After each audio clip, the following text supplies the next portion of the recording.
Lie number 88.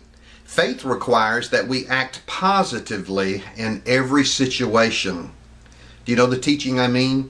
It's the idea that if you express anything negative, if you let it be known that you have negative feelings or you say any negative words, then somehow you're not walking in faith.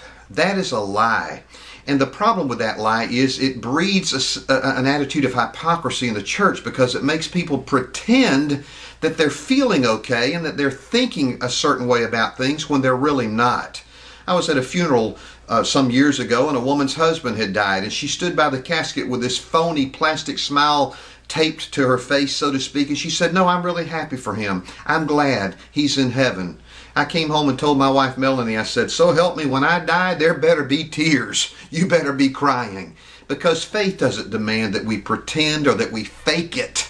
Faith just means that we trust that God is God and God is good. I mean, think about the Bible. Job, in Job 23, expressed his negative emotions. I mean, he poured it out, the negative emotions that he was feeling. And yet later in the book of Job, it says that in all these things, Job didn't sin with his lips.